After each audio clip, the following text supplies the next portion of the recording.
and both the Dragon and station hatches are sealed in preparation for departure. Once Dragon departs the station, the crew's flight home is expected to last around 17 and a half hours.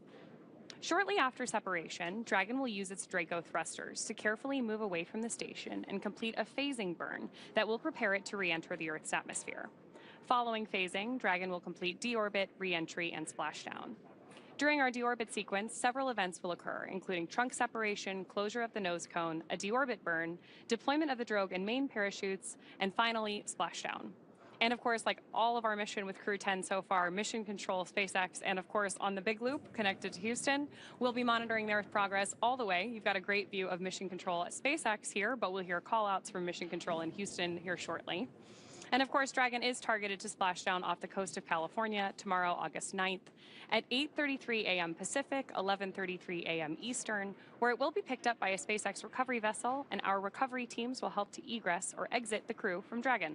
Now, currently on board the space station is the Expedition 73 crew led by the current space station commander, Sergei Ryzhikov of Roscosmos.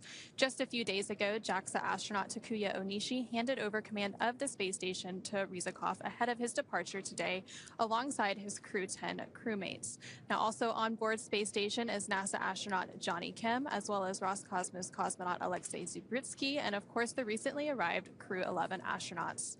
Now, just like its approach to the International Space Station, Dragon's departure and deorbit is designed to be fully autonomous, requiring no action from the crew on board. NASA astronaut Johnny Kim has helped the crew members prepare for today's departure and will be watching from the cupola, but the prime departure monitoring role falls on McClain from inside Dragon. Mission Control in both Houston and Hawthorne will back them up as we step through today's undocking. And speaking of Mission Control in Houston, let's check in with NASA Public Affairs Officer Rob Navius at the Johnson Space Center in Houston to talk a bit about how the station crew have been preparing to send today's crew home and what we can expect from here until Dragon departs from station. Rob? Thanks very much, Anna. Here in Mission Control in Houston, the team on console is led by Flight Director Allison Bollinger. She's joined by spacecraft communicator Tess Caswell, who will be talking directly to the crew through that big loop you described, all the way through the exit from the so-called approach ellipsoid, which is the racetrack boundary, after which joint operations will conclude between Houston and your Mission Control there in Hawthorne, California. A short time ago, Bollinger polled her team of flight controllers here and received a go for undocking. Now, the undocking time has been adjusted ever so slightly by just a few minutes to the right. The undocking command that will initiate the retraction of the umbilical between Dragon and the station that has been providing telemetry and electricity to the Dragon Endurance will be retracted. That will then initiate the opening of 2 sets of hooks, 6 hooks per set, that will physically separate Dragon from the International Space Station and conclude its 5-month stay on board the orbital outpost. Once that separation occurs, and it is now targeted, by the way, for 5:15 p.m. Central Time, 6:15 p.m. Eastern Time, that would mark physical separation. Dragon will move away from the forward port of Harmony to a point about 400 meters in front of the station. Then through a series of departure burns, we'll move to a point above the station, behind the station, and then we'll phase away below the station for a 17.5-hour transit to its deorbit burn and splashdown off the coast of California on Saturday morning, as you described. The crew statistics for Crew-10, very impressive. They will have spent 148 days in space at the time of their splashdown on Saturday morning, 146 days of which were locked in and working with the Expedition 73 crew aboard the International Space Station. McClain, Ayers, Peskov, and Onishi will have completed 2,368 orbits of the Earth, a mission spanning 62.7 million miles. And McClain will have totaled 352 days in space during her 2 missions when she returns to Earth on Saturday. Ayers and Peskov, both first-time flyers, will have accrued 148 days, and Takuya Onishi, completing his 2nd flight into space, will have totaled 263 days on his 2 missions. So everything is all set for the departure of Crew-10 from the station. By the way, the delay, the wave-offs, if you will, because of weather over the past couple of days, concluded with a weather briefing this morning, and SpaceX and NASA were both go for undocking with the conditions, lighter winds, and even though there are some low clouds expected at the time of final descent for Endurance to its splashdown point off the coast of California, those conditions are well within limits to allow the undocking today and the return to Earth tomorrow for Crew-10. With that, we'll hand it back to Ronnie and Anna in Hawthorne and stand by for physical separation. Thank you so much, Rob, and thank you for those updates. Of course, the team will continue to watch and monitor the weather all the way through splashdown and as they make their way through those phasing burns and onto deorbit tomorrow morning. And we heard just a minute ago that the teams were doing their final go, no-go poll. Again, they do all of these checkpoints and sequence all the way up through undocking to make sure all the teams are ready to go. And should for any point they have to wave off last minute for weather or whatever it may be, there's of course opportunities down the road. Yeah, absolutely. And because it does take us time to get back from the International Space Station to our splashdown location, we're monitoring weather not just at the time of separation, but trying to do that forecast ahead to make sure that we're going to have an easy splashdown for our crew, who are coming back from, almost 150 days in space. I want to make sure it's a warm welcome back here in California. Yeah. And now let's take a moment to go ahead and meet the crew that we're bringing home today before they depart the International Space Station. So first up, we have NASA astronaut Anne McClain, who is your Crew-10 commander. Born and raised in Spokane, Washington, NASA selected McClain as an astronaut candidate in 2013. Crew-10 is her second space flight after launching aboard the Soyuz MS-11 in 2018 and serving as a flight engineer on the International Space Station for expeditions 58 and 59. At the conclusion of this mission, as Rob mentioned, she will have spent 352 total days in space across her 2 missions, completing a total of 3 spacewalks for 18 hours and 52 minutes outside the orbiting laboratory. McClain is a West Point graduate and a colonel in the U.S. Army. She's a highly decorated Master Army aviator and has more than 2,000 flight hours in 20 different aircraft. McClain is also an avid rugby player and a former member of the USA Rugby Women's National Team, and she currently lives in Houston, Texas. The pilot for Crew-10 is NASA astronaut Nichole Ayers. Crew-10 is her first space flight. A major in the U.S. Air Force and the first member of NASA's 2021 astronaut class named to a crew. Following this mission, Ayers will have logged 148 days in space, completing 1 spacewalk for a total of 5 hours and 44 minutes outside the space station. Ayers is a graduate of the U.S. Air Force Academy. Dragon SpaceX on the Big Loop. Final reconfigurations for undock are complete and nominal. Ground is go for undocking. Undock sequence start time is 22:10.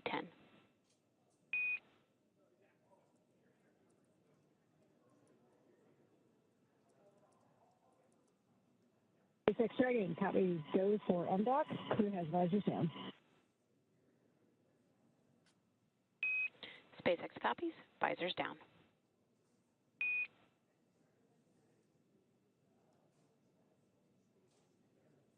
We heard a little bit of chatter there between mission control here in SpaceX communicating with our crew on board. And we've got confirmation that visors are down.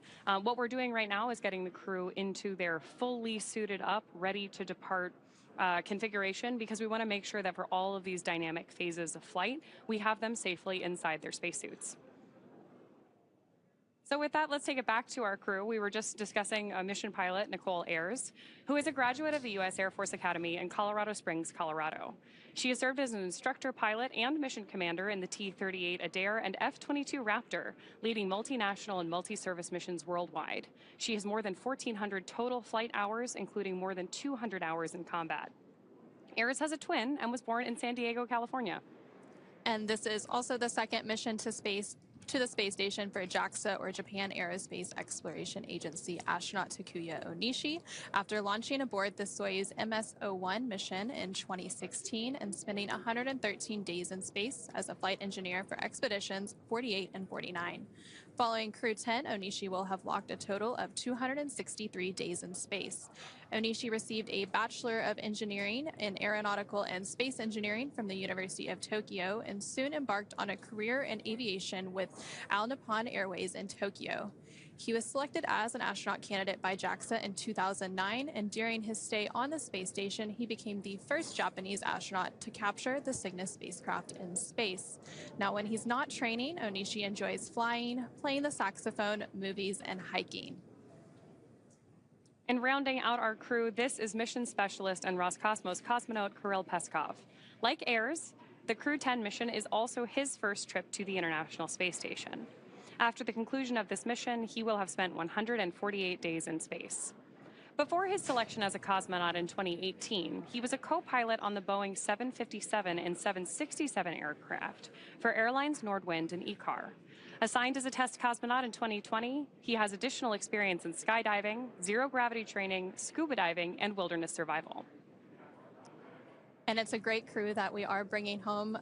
Of course, now on your screen, you can actually see a look inside Dragon that's looking over the shoulders of the pilot and commanders. So Nichole, Ayers, and McClain there in the center. They're all suited up and getting ready for today's departure. Again, we're just over about 10 minutes away from the undock command, and once that undock command is sent, it takes about 5 minutes to then have that physical separation from station, which will then mark the conclusion of their stay aboard the International Space Station as they make their way home to Earth. And just a few minutes ago, when we were introducing you to the crew, we heard some of those comms. Again, those comms were on what is known as the big loop.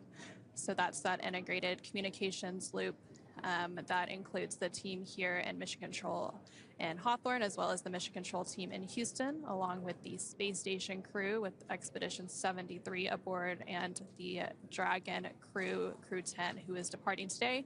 It basically allows all of those teams to be working in tandem and talking on one integrated communications loop. So throughout today's departure activities, that is where we will be hearing those communications between the ground and the station and crew aboard. And right now, the International Space Station and Dragon are orbiting about 260 statute miles above Earth, crossing the southern Indian Ocean.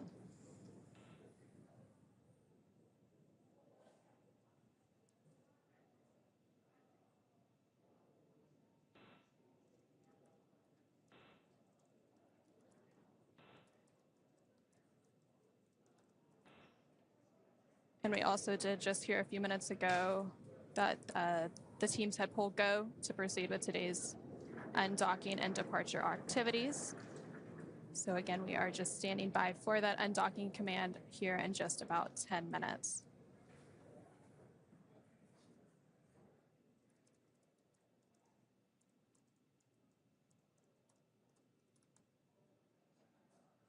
So again, right now, if you are just joining us, we are standing by for Crew-10's departure from the International Space Station.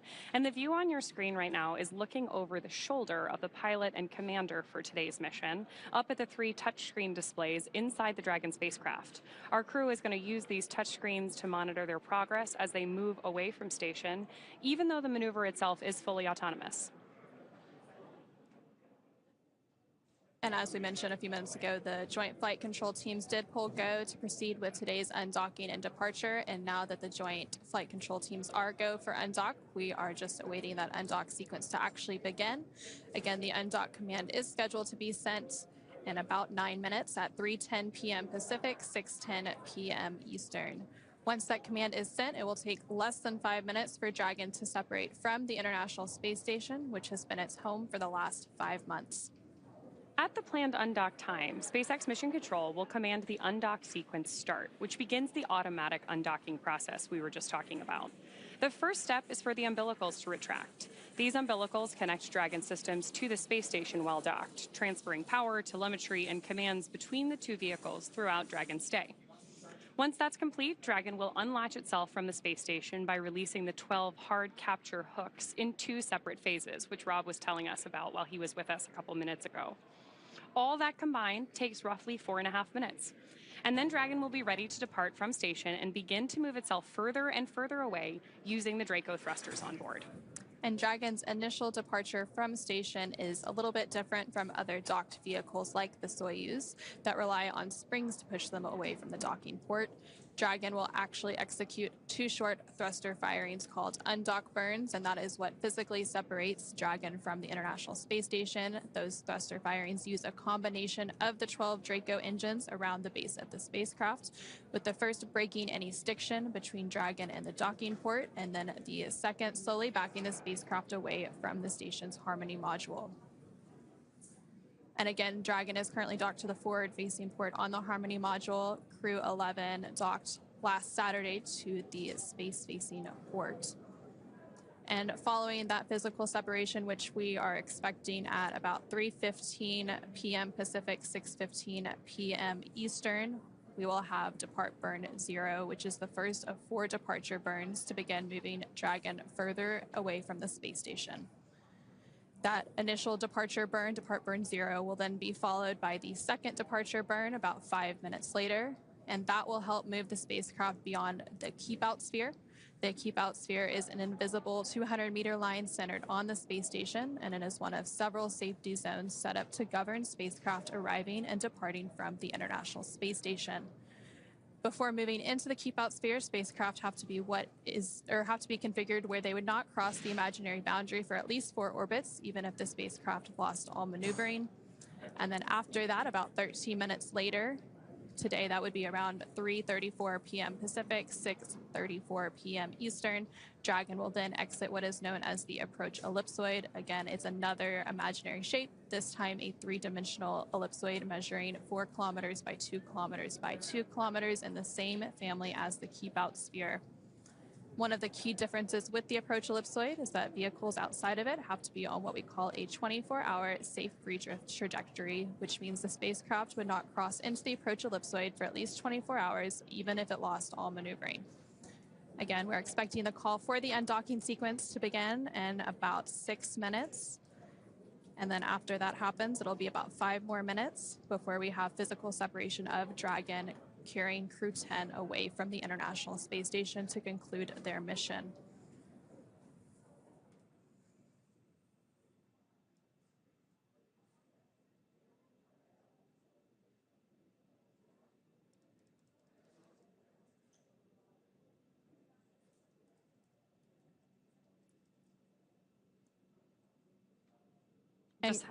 Just had a shot a second there of our crew on board working through some final checklists, preparing for that undocking sequence start. And all throughout today, there have been a lot of procedures that they've had to work through. Before we started today's broadcast, the crew had to work through hatch close procedures, and then they got suited up and completed some leak checks. They also depressurized the vestibule, which is the area in between the Dragon hatch and the space station hatch, which prior to Crew-10's docking back in March would have been exposed to the vacuum of space. Now, of course, after they undock today, that area will then be re-exposed to that vacuum of space. And during their mission, they conducted quite a bit of science. They contributed to more than 200 different microgravity science and research experiments during their time aboard the International Space Station. And the International Space Station will actually mark a very important milestone this year. It'll be the 25th year of continuous human presence aboard the orbiting laboratory. And during that time, over 4,000 different experiments have been conducted in that unique environment. I'm always struck by when we do these webcasts talking about the expedition numbers of our crew, how many different astronauts have been on board station. And of course, today is the completion of the 10th crew rotational mission as part of the commercial crew program. And of course, our 10th Crew Dragon mission to the International Space Station as well. For those of you just joining us or who have not watched an undocking before, in the lower left-hand corner of your screen now, you have the range and rate available so that you can help monitor along from home, just like we're monitoring here from Mission Control. The range tells you about how far away from the station we are, and the rate is the speed at which that distance is changing. So we're looking for both to increase as we move through these carefully planned maneuvers as we go through our separation, phasing burns, and ultimately head towards splashdown. And what's really interesting about undockings and dockings is that both vehicles are actually traveling at about 17,000 miles per hour. So if you think about it, the relative rate seems small and it seems like they're going so slow when you're watching it on TV, but it's really, they're going very fast and they orbit about 260 statute miles above Earth. So as Dragon makes its way back to Earth, it of course has to lower down so that it can re-enter Earth's atmosphere, again targeting that splashdown early tomorrow morning around 8:33 a.m. Pacific.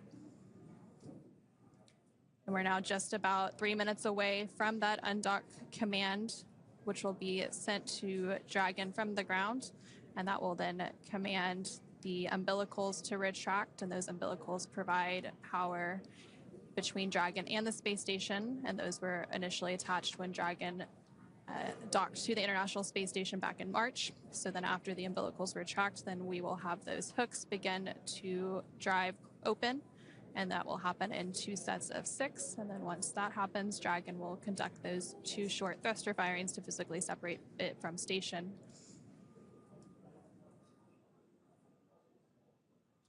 And as you mentioned, this is the same Dragon that docked with Crew-10 back in March. Part of our operating procedure is such that the Dragon spacecraft that launches the astronauts is exactly the same one that brings them back home. So while our Crew-10 astronauts have been aboard the International Space Station, Dragon has been docked to the ISS as well. And we're using them in that docked configuration, effectively as one vehicle. Their spacesuits are stored inside of Dragon, as are some of those experiments that you were talking about.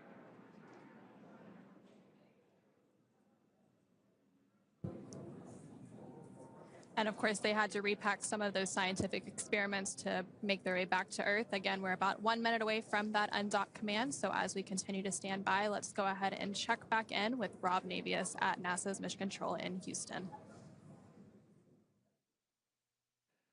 Thanks very much, you guys out in Hawthorne. Here in Mission Control in Houston, all flight controllers are set for the beginning of the end of the Crew-10 mission and the journey home that will span about 17.5 hours from the time of physical separation to the time of tomorrow's splashdown off the coast of California. We're about 20 seconds away from the issuance of the undocking command from Hawthorne. We'll stand by for confirmation of that. All of Dragon Endurance's systems are in excellent shape, as are the systems aboard the International Space Station, as we stand by about 10 seconds from now for the issuance of that undocking command.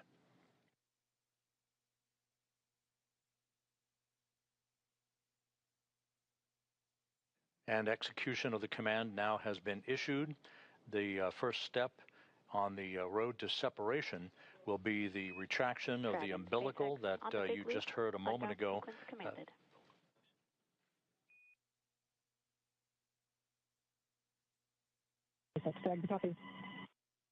And McClain, the commander of Endurance, acknowledging the issuance of the undocking command, the umbilical being retracted.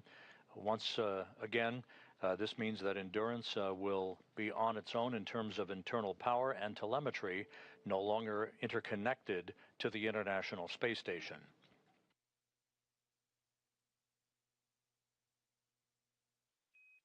Umbilical demate complete and nominal. And the first set of hooks now traveling. 2 gangs of hooks, 6 hooks apiece, will open in sequential fashion. Hook set number 1 followed quickly by hook set number 2. And then the next step will be that 1.5 second pulse of the Draco thrusters, the undocking burn that will create the physical separation between Dragon and the International Space Station.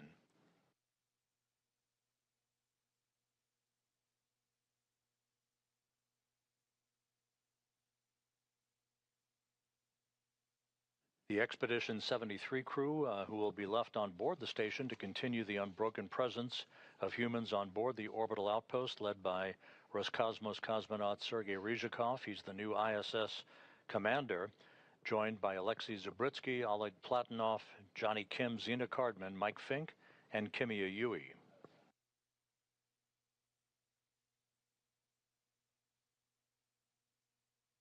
Takes about 5 minutes from the issuance of the undocking command until physical separation, so we'll be standing by to annotate the exact time and location over the Earth at the point of physical separation that will begin the trip home for Dragon Endurance.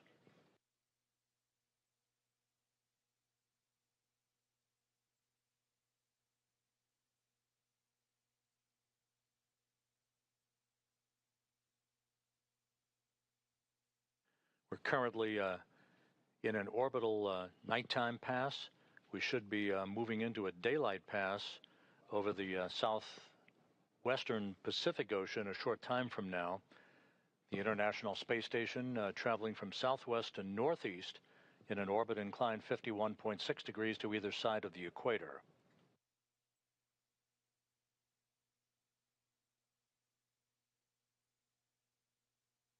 And the first set of hooks now open, now working on the second set. First set of hooks, open and nominal.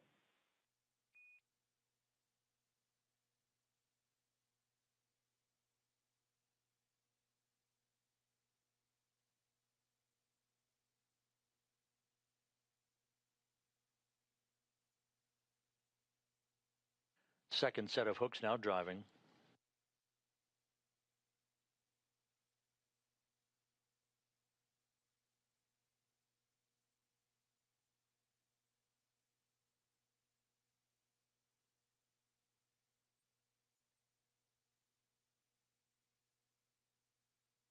All quiet here in the mission control room. Here in Houston, the International Space Station Flight Control Room. Once the undocking is complete and Endurance is outside of the approach ellipsoid, which will end joint operations between us and the SpaceX team in Hawthorne, the Expedition 73 crew will move into a pre-sleep period and a lengthy sleep period overnight and an off-duty day tomorrow.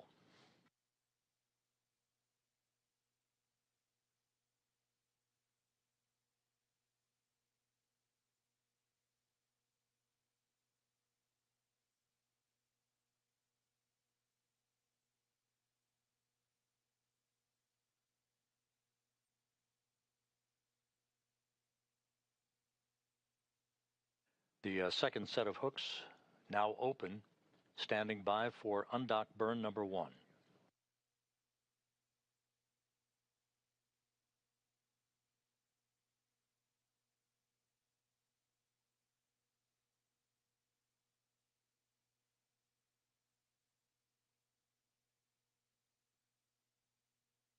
Dragon and the International Space Station flying into an orbital sunrise.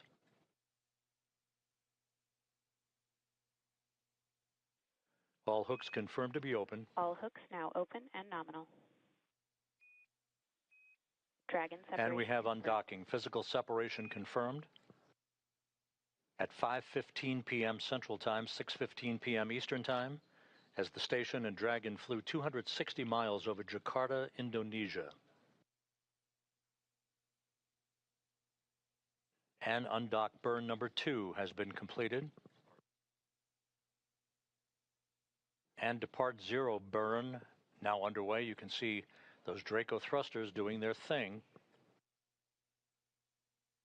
opening up an increasingly quicker separation rate between Dragon and the station.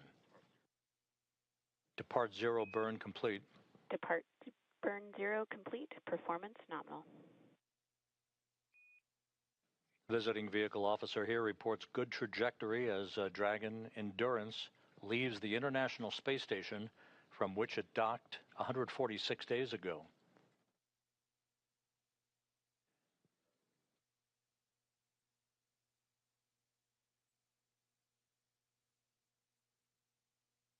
We're about 4 minutes away from depart burn number 1. That'll be a 22-second firing of the Draco thrusters to increase the acceleration of Endurance away from the international outpost. Again, physical separation, undocking occurring at 5:15 p.m. Central, 6:15 p.m. Eastern Time, as Dragon and the station flew 260 miles over Jakarta, Indonesia.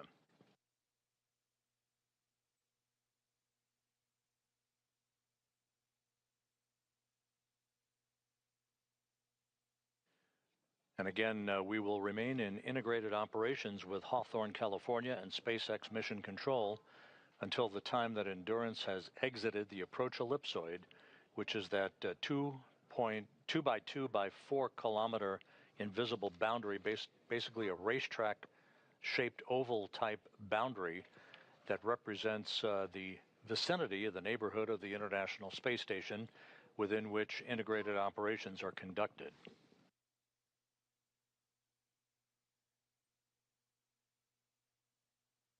Anne McClain, Nichole Ayers, Takuya Onishi, and Kirill Peskov beginning the journey home that will culminate with their parachute-assisted splashdown off the coast of California Saturday morning.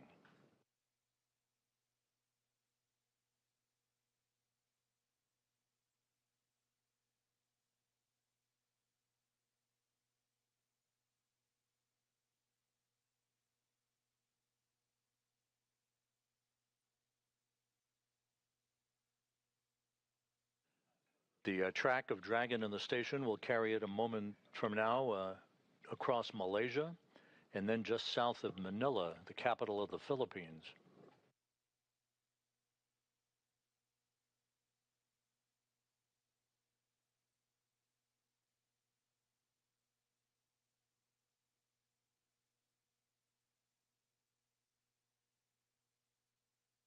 Everything has gone by the book. All of the pre-departure preparations went per the timeline. The undocking was deliberately pushed back a few minutes to gain better visibility, communications, and camera views of Dragon as it departed the International Space Station.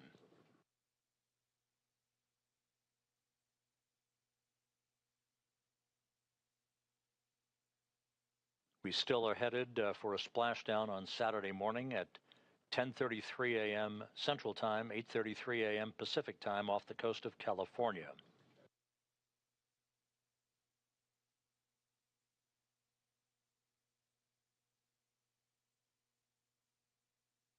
This will be the fourth time that SpaceX will have executed a splashdown and recovery off the coast of California, following in the footsteps of Fram-2, the 32nd commercial resupply mission, a cargo Dragon, and then most recently Axiom 4, but this will be the first time that a California splashdown will have been executed as part of the commercial crew program.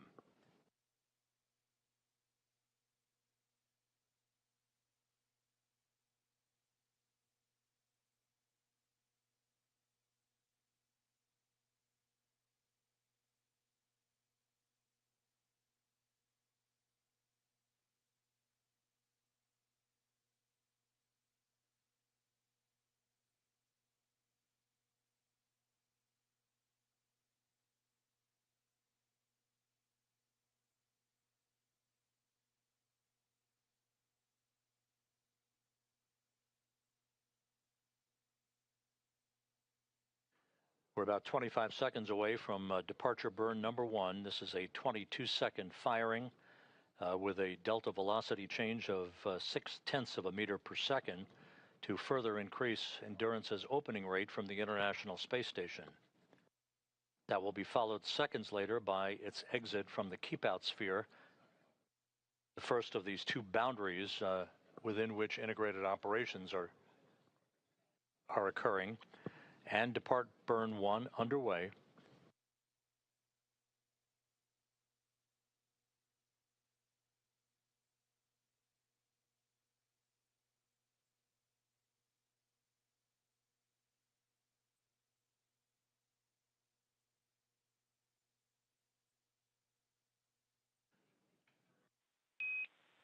Depart burn 1 complete. You are go to DOF suits per procedure 4.012. Reminder, ground will be deactivating the big loop following exit from the approach ellipsoid.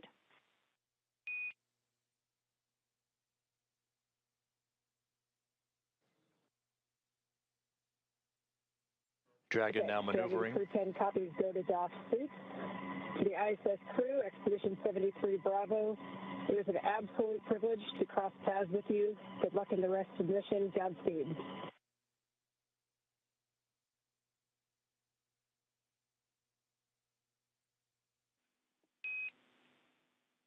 Anne, Vapor, Talk, and Kirill, thank you for your wishes. We wish you fair winds and following seas. It's been an honor for all of us around the world to support you as you lived and worked on the International Space Station. We cannot wait to welcome you home to the blue skies of Earth.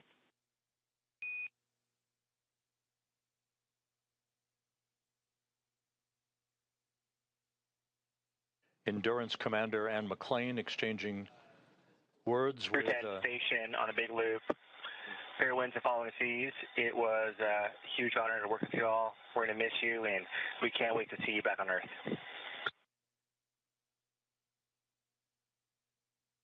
Likewise, Gianni and the rest of the crew, have a great mission.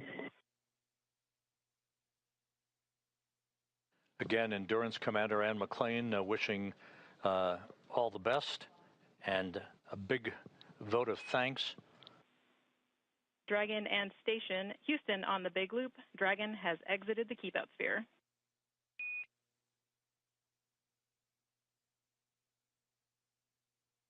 And as you heard, Endurance is now outside of the keep-out sphere. The next milestone will be coming up about 11 minutes from now, and that will be the approach ellipsoid exit to conclude joint integrated operations. And you heard those words from spacecraft communicator Tess Caswell here in Mission Control, as well as NASA astronaut Johnny Kim, who remains on board the station until early December as part of the Expedition 73 crew.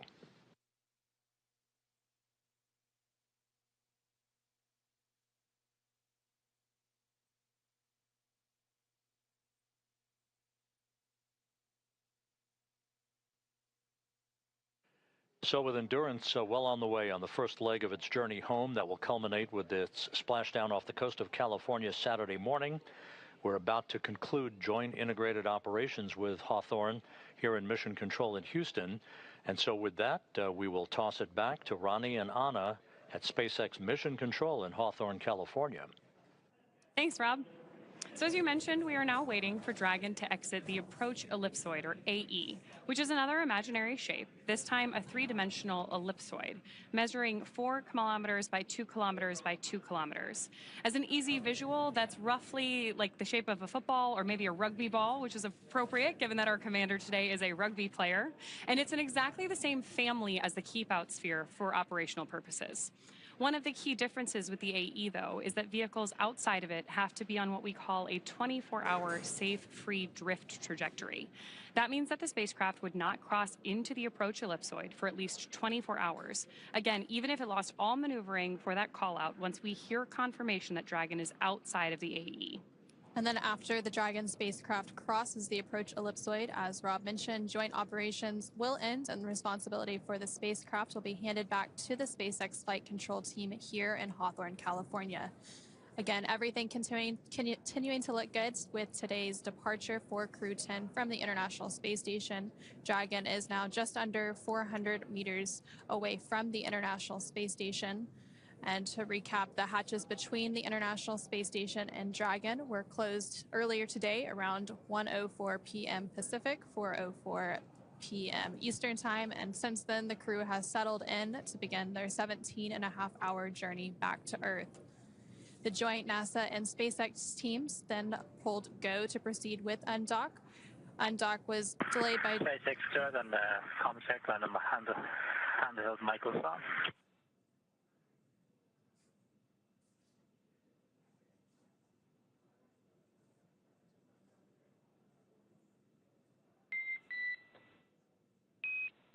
I have you loud and clear on the cabin mic on the Big Loop.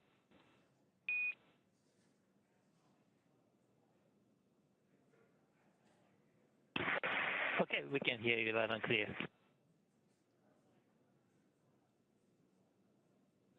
And those comms there were with the core or the crew. SpaceX Dragon, com check on Dragon to ground.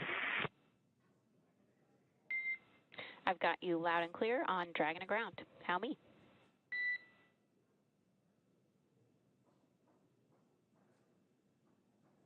Okay, same. Thanks.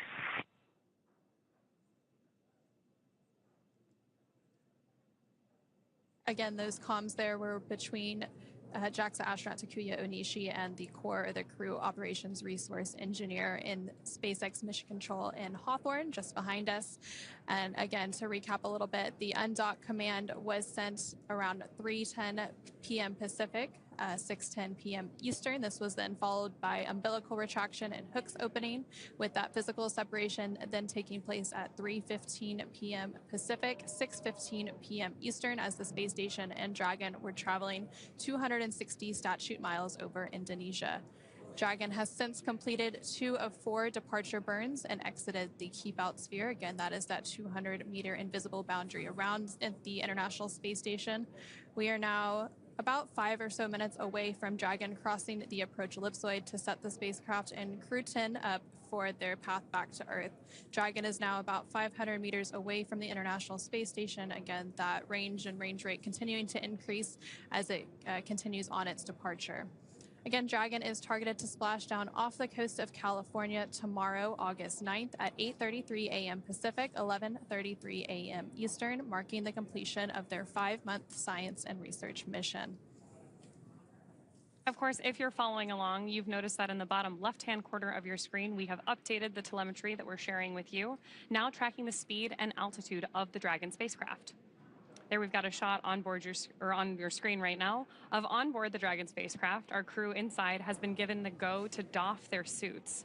Generally speaking, we always have the astronauts in their suits when we're in dynamic phases of flight. That's because the spacesuits are effectively an extension of the spacecraft. If we needed to for any reason, the spacesuit is designed to keep the astronauts safe. Now that we've cleared that dynamic phase, it's time for them to take those suits off, get a little bit more comfortable for their 17.5-hour journey home. And then they will put those suits back on just before they begin that deorbit phase. So they'll have a little bit of time to get some sleep, get a meal, and really settle in since it is a 17.5-hour journey. Again, we are about 5 or 6 minutes away from exiting the approach ellipsoid. Again, that is that 2 kilometer by 2 kilometer by 4 kilometer invisible boundary that we are waiting for Dragon to exit. And once that happens, Crew-10 will no longer be in integrated operations, and you did hear them setting up some of the communications directly between SpaceX Mission Control and Hawthorne and Crew-10 aboard Dragon, so it'll be a direct communication with them without the station crew in the loop there.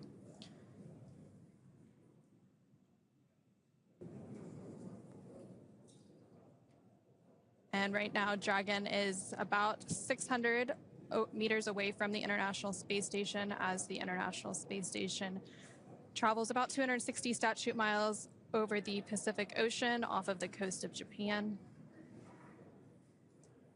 And the International Space Station does go through an orbit every 90 minutes or so. And when we had that undocking, you could see the sunrise. So they were coming into an orbital daytime during that undocking, and that is actually why the undock was delayed by about 10 minutes, just to allow better comms and to get those great views from the International Space Station.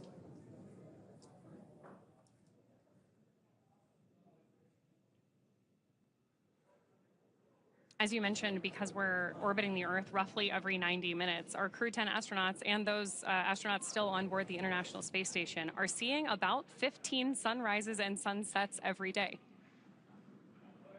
And there on your screen, you're seeing a live look inside the SpaceX Mission Control here in Hawthorne. Again, the Dragon and the International Space Station do go in and out of signal as they transition satellites, which is known as a loss of signal. And then once they reacquire signal, that'd be acquisition of signal. And there you can see a live look of Dragon from the International Space Station. And those cameras on the International Space Station are actually controlled by a flight controller and mission control in Houston known as Cronus. So they actually manually work to follow Dragon during its approach as well as during its arrival and docking, which happened back in March. You can already see, as we get this last glimpse of Dragon as it departs the station, how much smaller Dragon is from these cameras on board the International Space Station. We talked about this a little bit earlier, but even though the rate of separation between these two vehicles right now is smooth and steady, which is exactly how we want it to be, they are both traveling about 17,000 miles per hour, which is a just tremendous amount of speed and energy that we have moving between these vehicles. So it's important that every phase of this process is planned, carefully executed, so that we understand what's coming next.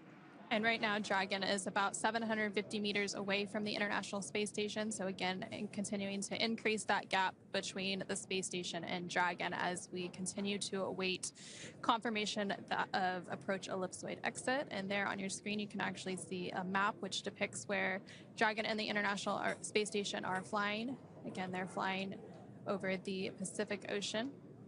We have kind of the zoomed in view here available on your screen right now, but you can always see our position relative to the Earth in the bottom right-hand corner of your screen. You can see that little light where we have Dragon over, again, the Pacific Ocean. And then right next to that, you can see a map of Dragon's Draco thrusters. Each of those little white puffs that you see are small adjustments that the Draco thrusters on board Dragon are making to control its position. In spacecraft, we generally refer to that as the spacecraft's attitude, but we are talking about the relative 3D orientation of the spacecraft. And right now that range rate is about 1.1 meters per second, so slowly starting to increase that speed as Dragon continues to make its departure from the International Space Station.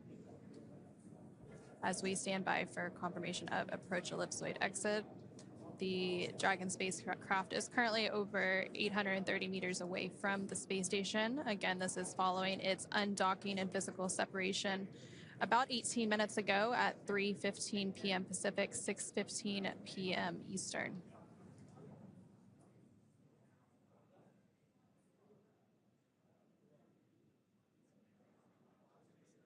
And following the physical separation, which required those 2 short undock burns, we did have 2 departure burns, and that was the first 2 of 4 departure burns.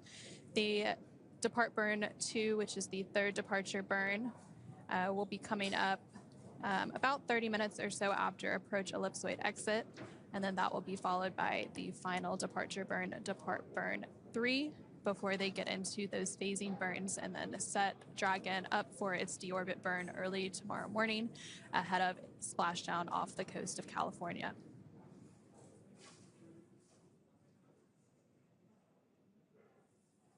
We talked about this a little bit earlier on too, but following that phasing burn, Dragon is going to complete deorbit reentry and splashdown. During our deorbit sequence, several events are going to occur, including trunk separation, closure of the nose cone, a deorbit burn, deployment of our drogue and main parachutes, and finally splashdown. And then after splashdown, there's still quite a few activities that have to take place to actually hoist Dragon up onto the recovery vessel. The recovery vessel for this is the Shannon. And so the recovery team is getting staged out there. The boat is on its way to the splashdown location, and then there will be a set of helicopters that take the recovery team out to the boat, and they also have 2 fast boats, and so those fast boats will be the first ones out to the splashdown location following that 8:33 a.m. Pacific splashdown tomorrow morning, and they do some initial checks to ensure the safety of the spacecraft before they begin safing it to prepare to lift it up onto the recovery vessel. And of course, once Dragon is on board our recovery vessel, we're going to help the crew egress or exit Dragon. And then we'll also do some quick recovery of the time-sensitive scientific experiments and cargo on board, sending those to different research labs all around. SpaceX on the big loop. Dragon has exited the approach ellipsoid and is on a 24-hour safe free drift trajectory. Configure comm for Dragon aground in preparation for disabling the big loop.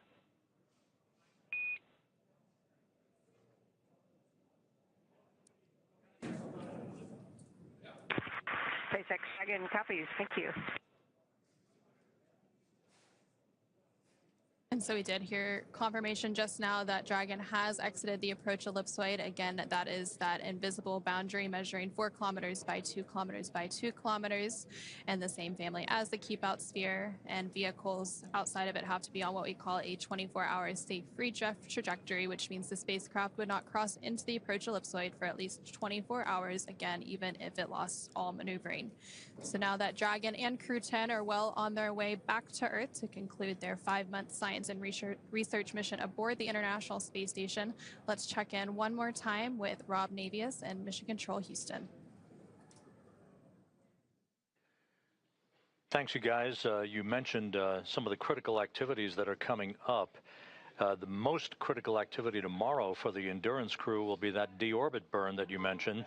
That will be a 17.5-minute retrograde firing of the Draco thrusters, basically a braking maneuver to slow Endurance down by 115.4 meters per second, allowing it to drop out of orbit for its high-speed entry back into the Earth's atmosphere. The direction of travel will keep the heat shield in the direction of travel. to repel the temperatures that will build up to some 2,500 degrees around the spacecraft and its 4 occupants.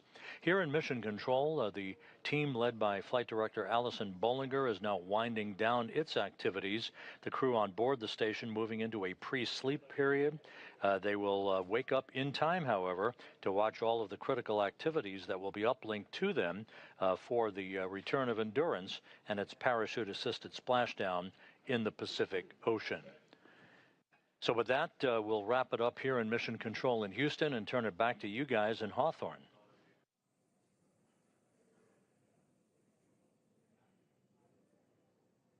Thanks, Rob. As you mentioned with that, Crew-10 has officially departed the International Space Station. It's going to take them about 17.5 hours until they make their way back to Earth. The crew is currently doffing or removing their spacesuits to settle in for that ride home.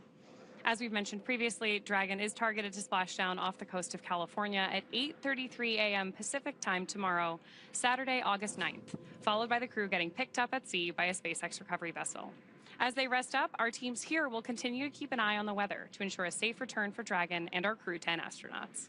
And although our undocking coverage is concluding for today, you can continue to follow along with Crew-10's journey back to Earth by listening to real-time mission audio, the same operational communication used by flight controllers on the ground on NASA's YouTube channel. Meanwhile, we will rejoin for live visual coverage starting a little more than 1 hour prior to splashdown at 7:15 a.m. Pacific, 10:15 a.m. Eastern tomorrow. And as always, you can find mission updates on X, at NASA, at SpaceX, and online at nasa.gov. Thanks again for watching. We'll see you soon, and our Crew-10 astronauts back on Earth very soon.